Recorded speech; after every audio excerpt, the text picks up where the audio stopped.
좋아요, 구독. 오늘의 주제입니다. 비트코인이 투자의 새 역사를 썼습니다. 그런 만큼 가상자산 시장의 변동성은 어느 정도로 나타날지 자세한 내용 짚어보도록 하겠습니다.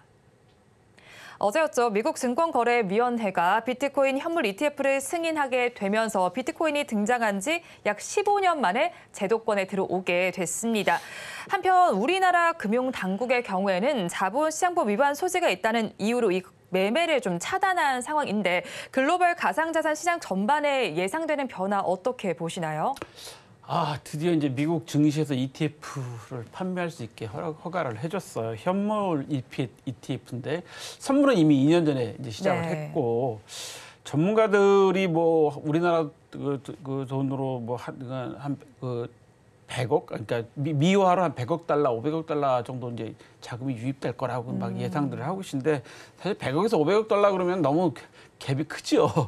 근데 이제 11개 ETF가 이제 첫날 거래 규모가 그러니까 사고 팔건 거래 규모가 한 6조 정도 된다고 그래요. 우리나라 돈으로. 근데 비트코인 가격은 제가 지금 들어오기 전에 잠깐 보니까 오르락 내리락 거리고 있고 소폭으로 이더리움도 지금 소폭으로 오르락 내리락 거리는데 어제는 이더리움이 상승을 했어요. 근데 어제 이더리움이 상승한 것들을 많은 분들이 이렇게 평가를 하셨어요. 다음은 이더리움이다. 뭐 이렇게 해서 했기 때문에 이제 사실 주식시장이나 이런 이 펀드 이런 것들은 미리 좀 그 기대감이 있기 때문에 반영하는 거지 않겠습니까? 투자에서는.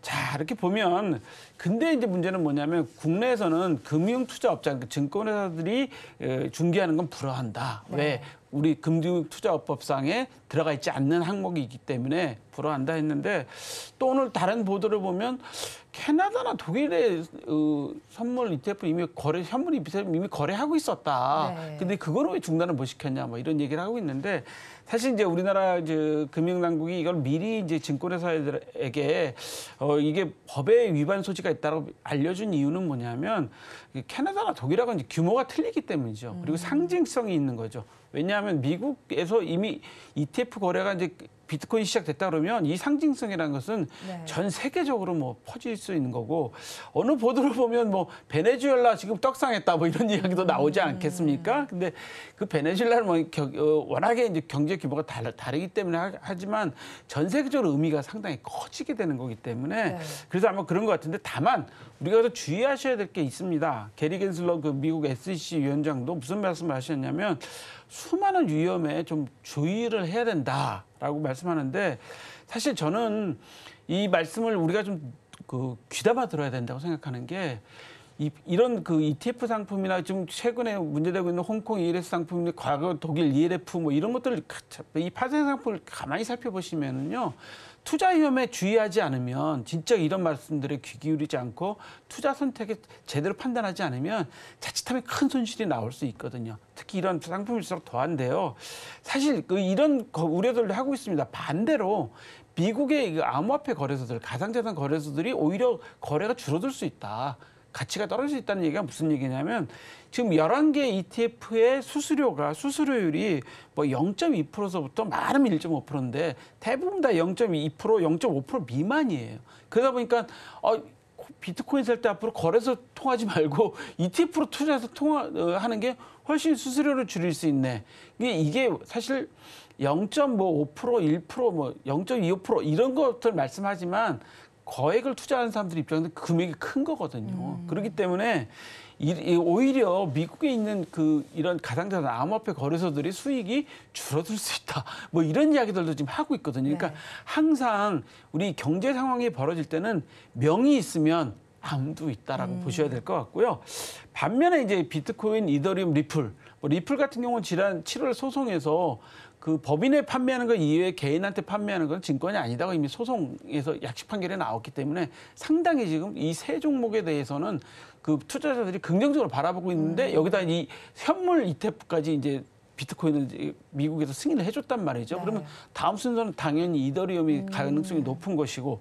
근데 여기서 이제 말씀하신다시피 20년 만에, 15년 만에 우리가 이제 진출을 했다는 건데 그렇게 되면 앞으로 15년 만에 진출했잖아요. 그러면 앞으로 이게 좀 더 안정화가 되면 비트코인이 좀 더 이 ETF 상품으로서 투자 상품으로서의 대체 상품으로서 안정화가 되면 앞으로 장기간 보면 유연한 투자에 아주 좋은 종목이 될 수 있다고 보여집니다. 네, 현물 ETF가 승인됐다라는 부분 덕분에 비트코인이 새로운 역사를 쓰고 있다라는 평가가 나오고 있는 상황입니다. 그런데 이걸 놓고 살펴본다면 과거의 금 ETF 상장 당시 패턴과 좀 비교를 해봐야 될 것 같습니다.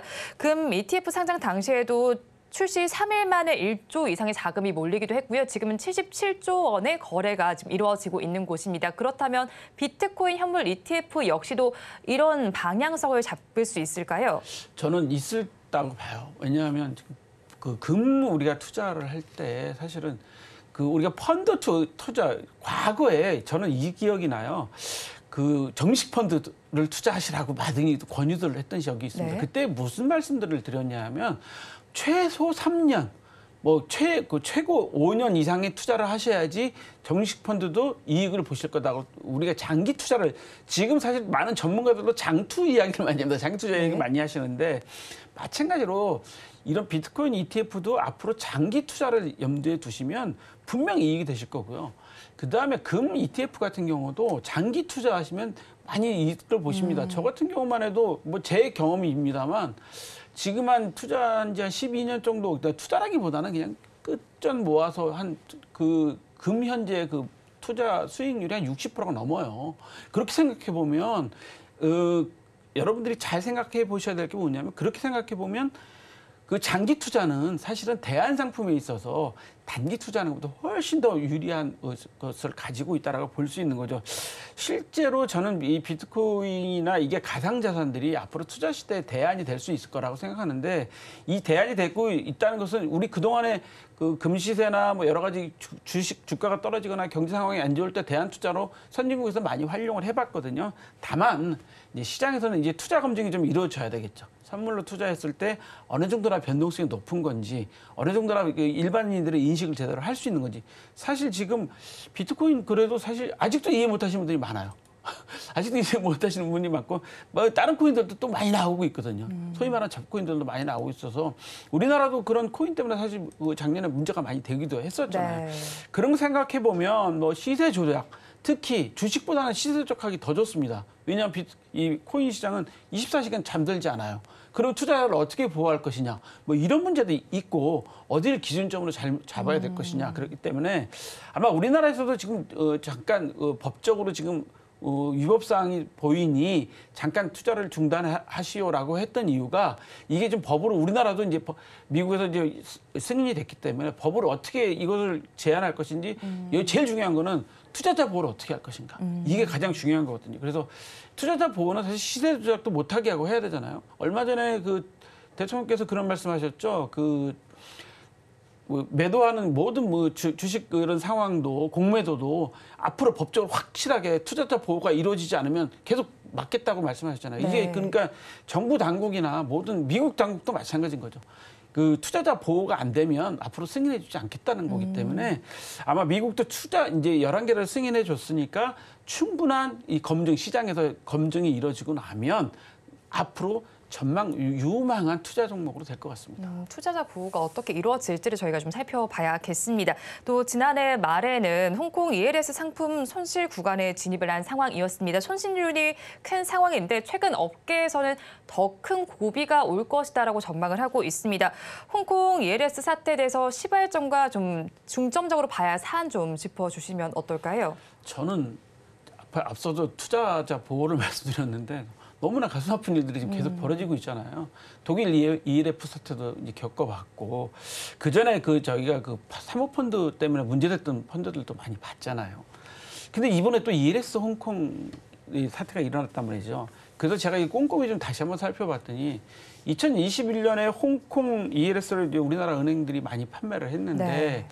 지금 홍콩 H지수가 그 만에서 지금 현재 5,500 정도로 떨어져 있어요. 그렇게 되면 그 현금 손실 구간이 커질 수밖에 없는데 현재 상황에서 그러니까 매일매일 그 지수는 계속 변하는 거니까 홍콩 H지수가 사실은 일반 투자자들은 잘 모르세요. H지수, 뭐 항생지수, 뭐 심천, 상해지수 뭐 엄청 많잖아요. 근데 홍콩 H지수는 중국 기업 50개만 한단 말이죠. 그러니까 중국 기업이란 말이에요. 그러니까 이게 홍콩 시장의 문제가 아니라 사실 어떻게 보면 홍콩 기업의 문제가 아니라 중국 본토 기업의 문제가 더 클 수도 있다는 건데 일반인들은 이거 잘 모르시잖아요.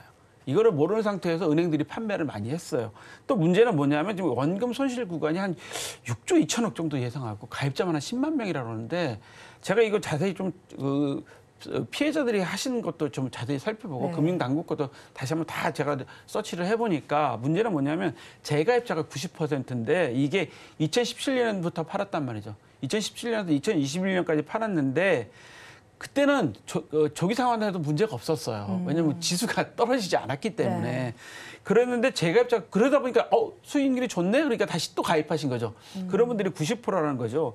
지금 예상되는 손실만 1월에 약 8천억, 뭐 2월에는 1조 4천억, 6월에는 1조 5천억. 그러니까 매월마다 1조 6천억씩 되는데 지금 4월에만 2조 6천억이 예상되고 있어요. 손실만 예상되고 있는데 이게 지금 문제는 뭐냐면 홍콩 증시 상황이 좀 최악이라는 거죠. 네. 홍콩 증시 상황이 최악이다 보니까 홍콩 증시가 지금 올라갈 기미가 안 보이고 있는 상황에서 계속 손실이 예상될 수밖에 없으니까 만약에 H지수가 지금 오늘도 제가 지금 들어오기 전에 잠깐 보니까 5,500 약간 거기서 오르락 내리락 거리고 있더라고요, 계속.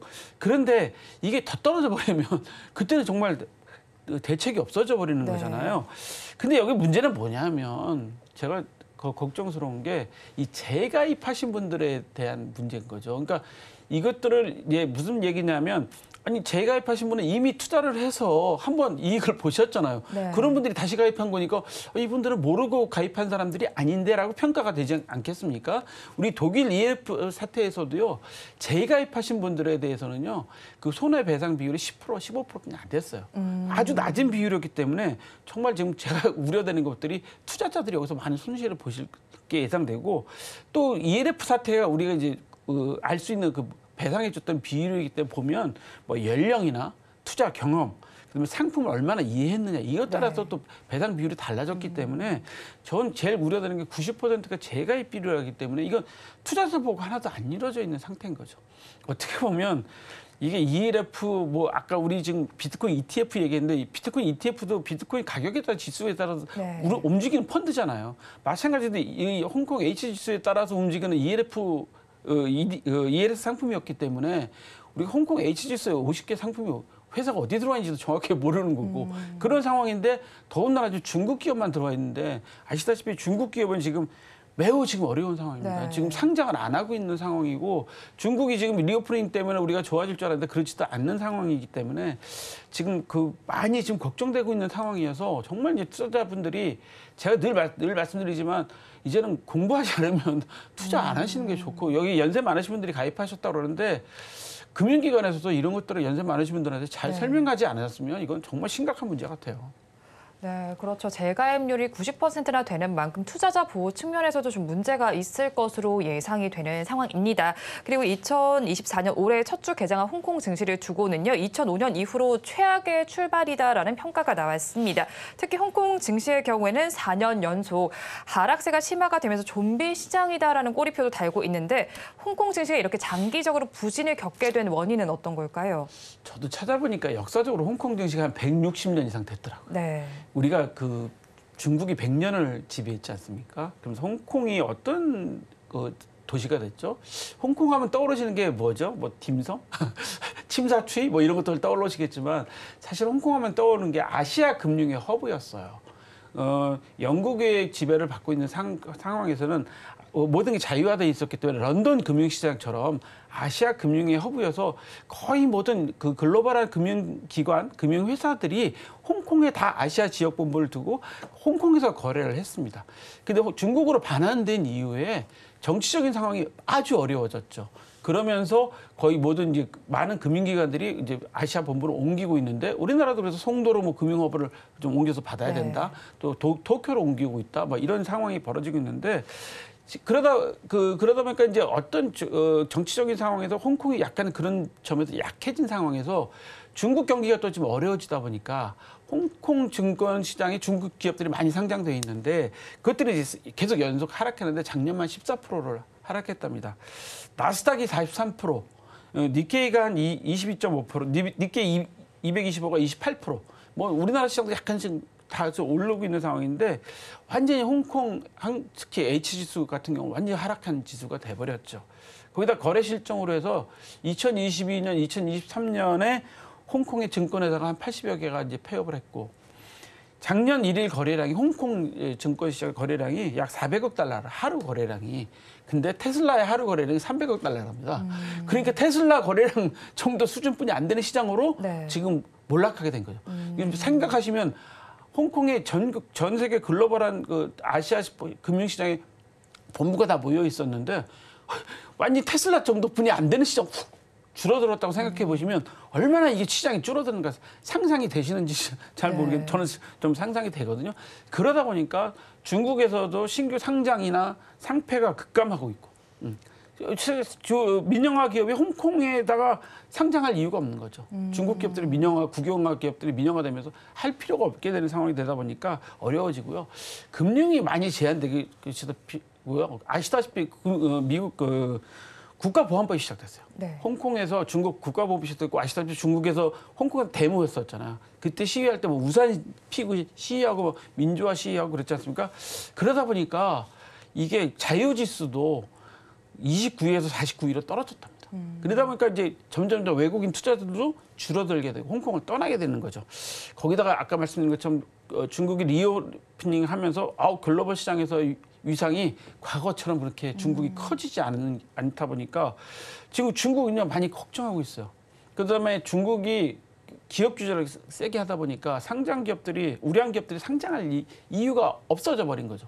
자 이제 정리를 해보면 결국 홍콩 시장이 자유화가 없어지고 자율적인 게 다 없어지고 민주화가 없어져 버리니까 많은 외국 자본이 떠나게 되고 거기에 플러스해서 중국 경제 상황이 더 안 좋아져 버리니까 홍콩 증시가 그냥 확 쪼그라들었다는 표현을 좀 써서 홍콩 분들한테는 죄송한데 그럴 수밖에 없는 상황이다. 자 그러면 우리나라 이러다 보니까 홍콩 EL에서도 이런 파생상품의 영향을 받을 수밖에 없는 상황이 돼버렸다라는 거 평가가 되니까 되게 안타깝습니다.